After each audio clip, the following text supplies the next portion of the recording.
Hi, Cherry. I have something to tell you about yesterday.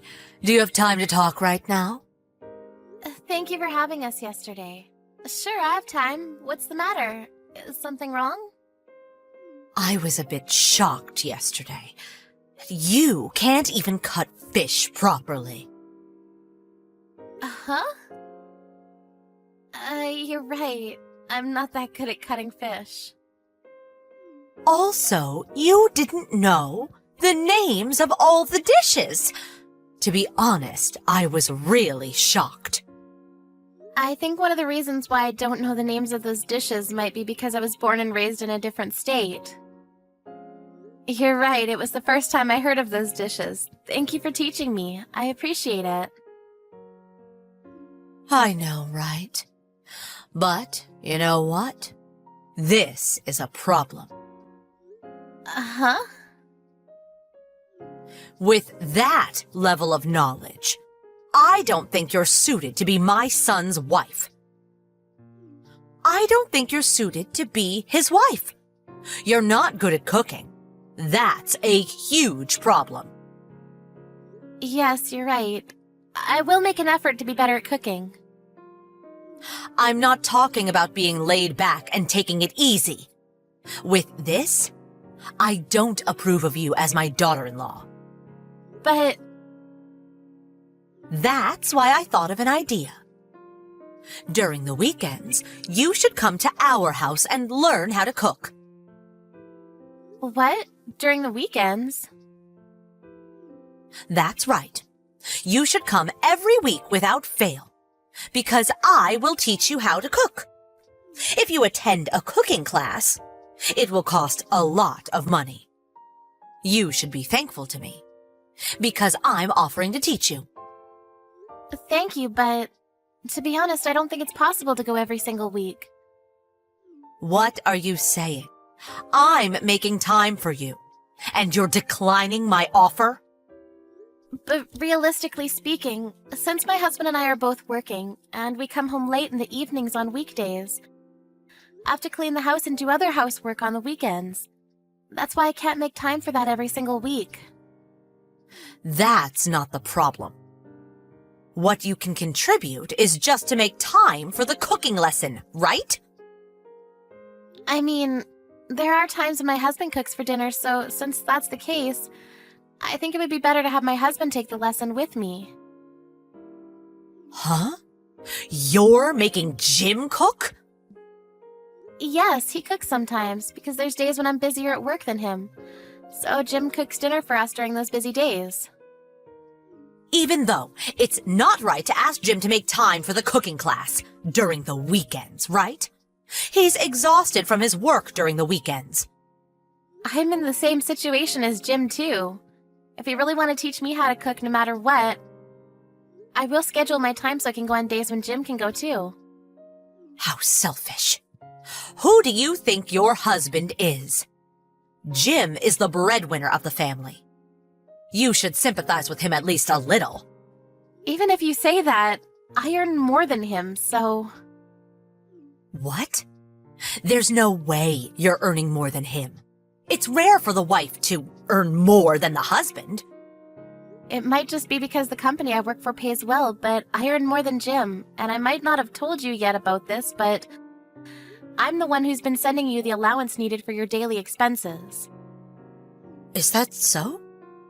I didn't know that. You didn't know that too? With that said, I really don't think that I should be the only one who needs to learn to cook. Of course, I'm thankful for you offering to teach me how to cook, and I am aware that I'm not good at cooking, so I would appreciate it if you can teach me how to cook when I have the time, but it's impossible for me to do every single week. You're making fun of Jim, aren't you? Huh? I never said such a thing. Why do you think that? You mentioned that you earn more than Jim. All I hear from that statement is that you're making fun of him. You should quit this instant. Huh? Quit? Please stop saying such nonsense.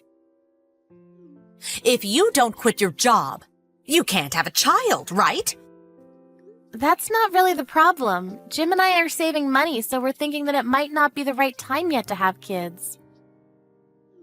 It doesn't seem that way to me, though. I'll call your workplace. What? What are you saying? I will tell them that. As a wife, you don't know how to cook, so I can't let you keep on working. Hey, please wait for a second. You don't know the telephone number of the company I work for, right? I know the number, because I received it as an emergency number. I'll go call them right away. Even if you do that, there's no point in doing it. It will only be a nuisance to the company, so could you please stop? I won't stop. It's a punishment for being stubborn with your mother-in-law. You should suffer. You should reflect a little. I don't understand what you're saying, but didn't I just say that I can't go every single week? Shut up. You're making fun of Jim and me. I won't forgive you for that. I will make you pay for this. If you do that, you're going to be the one who'll be in trouble, you know. I already called them. I also told them about all the bad things you said about us. Because of that, you will have a hard time at the office, right? You should hurry and quit your job. You're right. My colleague was the one who talked to you on the phone. I apologized to her for the inconvenience, even though she was busy. You made me apologize for something I didn't do. Huh? It seems like she completely thinks that my mother-in-law is crazy. Why am I the one who is crazy? No one in their right mind would call the workplace of their daughter-in-law to ask them if the company is going to fire her, you know. I'll be finishing work now because I can't concentrate on my work if you keep on doing this to me. You should just quit your job. You can't even make a child. If you can't make a child in 3 years, I will ask you to leave. Huh? Then why are you still here? What do you mean? I heard from my father-in-law that it took you 5 years before you gave birth to Jim. How did you know that? Despite that, you tell me to have a child in 3 years? Don't you think you're in the wrong? As for today's conversation, I'll ask Jim to tell his father. Also, if you keep on treating me like this, I think I'll have no choice but to stop visiting your house. Why? I need to teach you how to cook, so you should come, or else. I was planning to go, but I never thought you would call my company and make a fuss. Also, I contacted Jim earlier. He said he'll go learn how to cook with me when he can make time, you know. Is that so? Jim will come too? Yes. He said that your cooking is always delicious, so he said that he wants to learn your cooking techniques if he can, but never has he ever thought that this is your true colors. It's just a misunderstanding, isn't it? Whatever. Just come here and bring Jim with you. I'll teach you how to cook. No thanks, we're fine now. Jim and I decided to distance ourselves from you. Why? What do you mean, distance yourselves from me? You told me to leave if I can't make a child within 3 years, right? It's almost 3 years since Jim and I have been together, so I'm thinking of staying away from you. Of course you can't do that. What is Jim saying? Jim is also furious right now. He said it was unbelievable that you even called my office just to say that. I was wrong for doing that, but I just wanted to see the face of my grandchild, and I thought that stress from work might be bad for your health. Isn't your husband tired of you because you take such forceful actions? My husband? There's no way he would say such a thing. Because he's always silent and doesn't complain.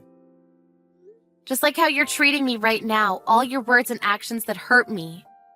My father-in-law was the one who kept on apologizing on your behalf. I didn't know that. He did that for me? I think it's more like he's doing it for his family, though. Where is my husband? He's not in our room. Did you take him somewhere? The 3 of us decided to eat out tonight. He'll probably be able to relax a little since the noisy one's not around. What about me? Take me with you! How about you just stay at home and cook those dishes that you've been bragging so much about? After that, Victoria tried calling Sherry and Jim, and of course her husband, but no one answered her calls.